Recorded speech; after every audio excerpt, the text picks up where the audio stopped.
Kaya nga po, tinigil na rin natin ito. Gaya ng pagbabawal ng wangwang sa kalsada, ipinagbawal din natin ang wangwang sa sistema na sinasalamin ng congressional insertion. Hindi na pinapadaan sa Kongreso ang otomatiko namang talagang nakatakdang pondo para sa debt servicing. Wala nang kakalikutin ang mga mababatas, wala nang insertion na nangyayari sa budget. Wala pa po sa mga halimbawang ito ang iba pang hindi man direkta ay kahindik-hindik pa rin manipulasyon ng budget. Tulad ng pag-angkat ng bigas na mas mahal na nga sa tamang presyo ay sobra-sobra pa sa nararapat.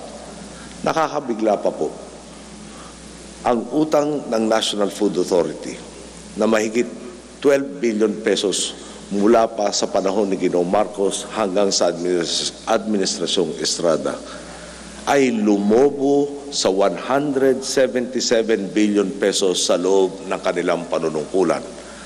Malala pa nga po, tinatayang 123 billion pesos dito ay nangyari sa loob lamang ng huling 2 taon nila sa pwesto. Pagtabihin natin upang maging mas matingkad ang pagkakaiba. Sila halos 1 dekadang umutang para mag-angkat ng bigas na hindi kailangan sa presyong mas mahal sa nararapat at hinayaan lang bulok sa mga kamalig. Tayo sa loob ng 3 taon, ngayon po ay 94% rice self-sufficient na at nakakapagluwas na ng mga matataas na uri ng bigas sa ibang bansa.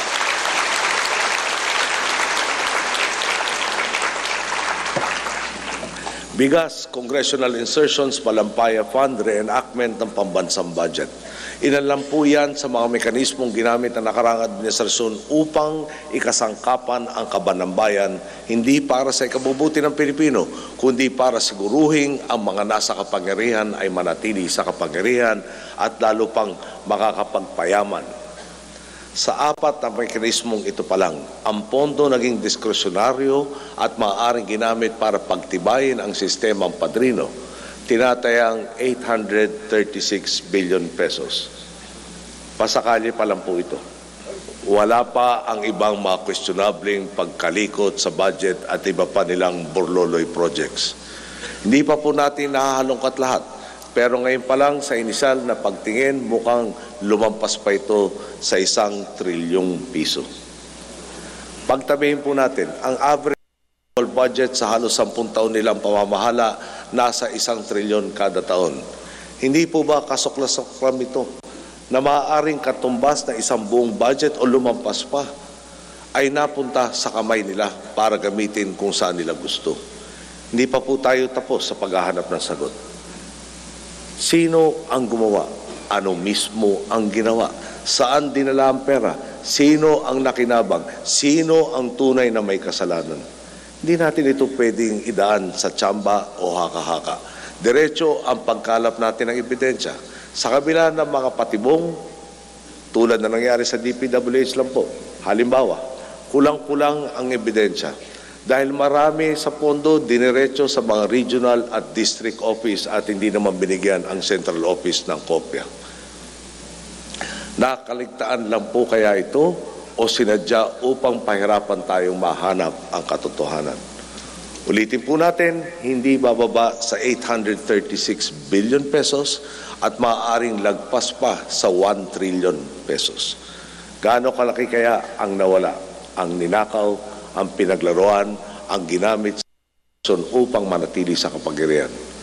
Kalabisan po bang maghinala na baka ang perang ito ay umiikot-ikot pa rin ngayon, ginagamit para bakbakan ang tiwala ninyo sa daang matuwid, para maghasik ng gulo at lagim sa iba't iba't paraan, at para kontrahin ang mismong sitwasyong kinalalagyan natin ngayon, kung saan tayo namang mga matagal nang nilapastangan, tayo mga naghahanap ng katarungan ang uusig at magpapanagot sa mga nagkasala sa bayan.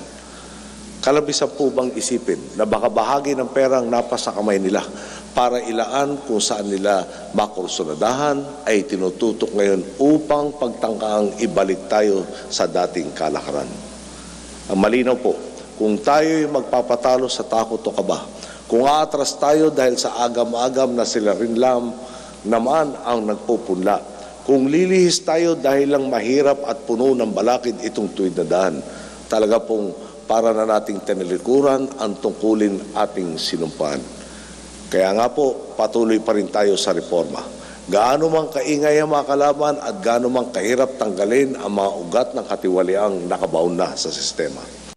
Ang reformang ipinapatupad natin sa Bureau of Customs ay isa sa mga pinakamatingkad na patunay nito.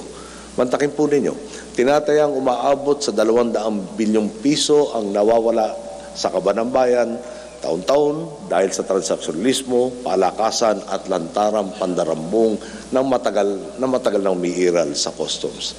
Naging malinaw po sa atin, kung babalasahin lang natin ang mga nasa pwesto pero ilalagay pa rin sila sa kung saan sila maaaring gumawa ng pinsala, talaga pong wala tayong patutunguhan. Ang ating pong tugon, reset button para sa ehensyang matagal nang naging muka ng katiwalian sa gobyerno.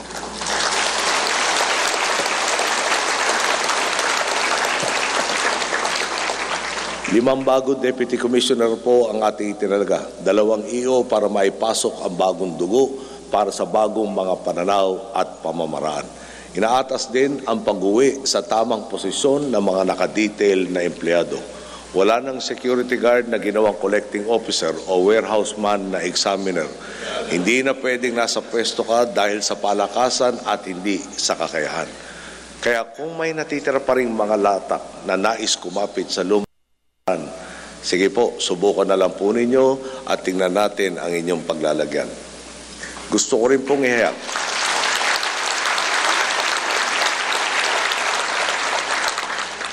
pong ihayag. Hindi ako naniniwalang ang lahat na nangarap maglingkod ng bayan ay nag-ambisyong maging tiwali. Kung gayon po na naging tiwali lahat, ibig sabihin po, napakahina naman yata nating mamili ng mga pinunong kakatawan sa atin. At hindi po ako sangayon doon. Napakarami rin ng batas laban sa korupsyon. Pero may korupsyon pa rin. Bakit po kaya nagkaganito? Ito po ang isang kwentong maaaring kapulutan ng kaisipan. Noong pong bagong halala kong congressman sa Tarlac, may lumapit po sa aking konsehal. Hinihingan po ako ng pag-arkila sa orkestra para sa aming pong piyesta. Tinanong ko po, magkano po ba ito? 40,000 piso ang isa. Kung pwede raw ho, 2 ang kanyang hinihingi para daw po pwede maghalinhinan at nang di mapagod ang mga tumutugtog. Bali, 80,000 po ang kailangan. Ang sahod ko po noon ay 35,000 pesos.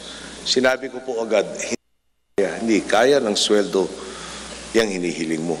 Huwag naman ninyo akong hiritan ng hindi ko kaya dahil baka matuto akong magnakaw.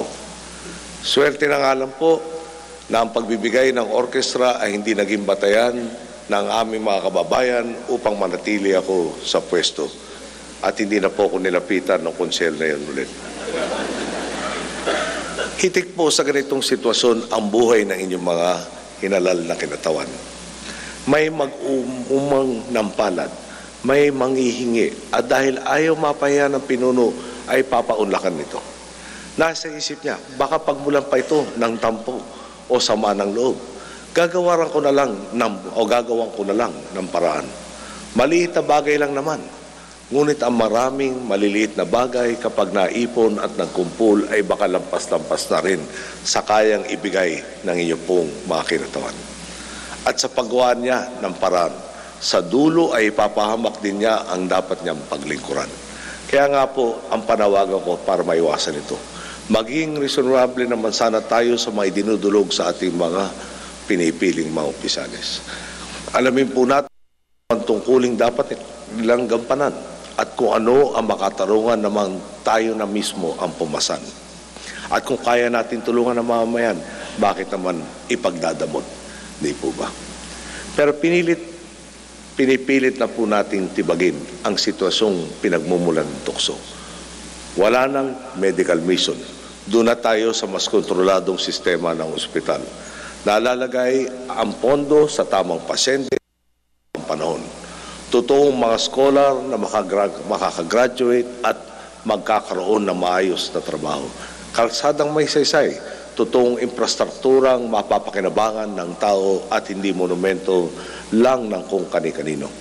Makakaasa po kayo, kahit na araw-araw akong bantaan ng kapahamakan o paulanan ng paninira, hindi ko tatalikuran ang pagkakataon na may maihatid na pagbabago.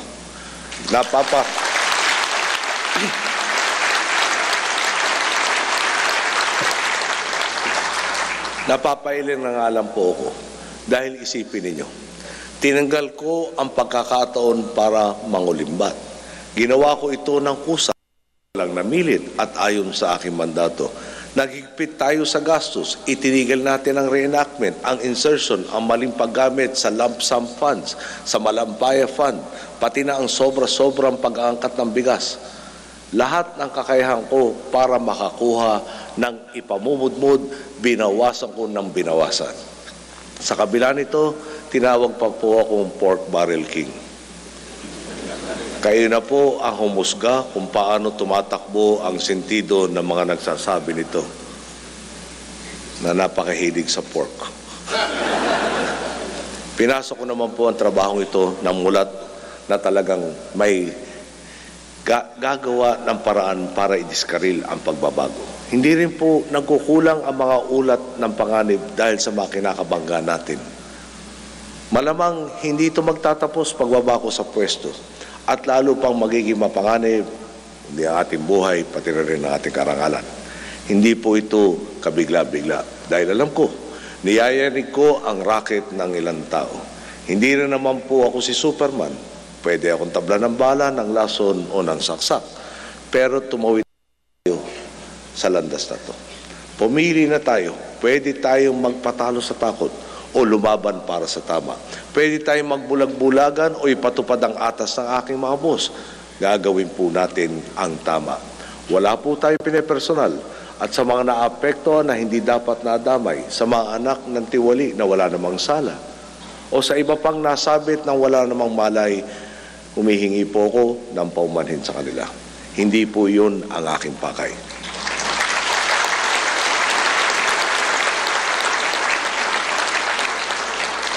Napapaloob na po tayo sa panahon ng paglilinis at pagpapatibay sa ating sistema at proseso. Sa panahong nakakaharap na natin ang sangandaan na kung tama at tuwid ang ating pipiliin ay dadalhin tayo sa tunay at makabuluhang transformasyon ng lipunan. Umaasa po kung ituturing natin ang kasalukuyang pagtibag ng kultura ng katiwalian bilang bahagi ng hangarin nating makamtan ang kaunlarang panlahat. Totoo nga po, katiting lamang ang magagawa ko kumpara sa kaya nating gawin ng sama-sama. Kung ipagpapatuloy po natin ang pagkilos at ang pakikiam ko, maaabot natin ang ating kolektibong adhikain. Hindi reformang pansamantala, kundi tunay na pagbabagong maipapamana natin sa susunod na salinlay. Magandang araw po at maraming salamat sa inyo.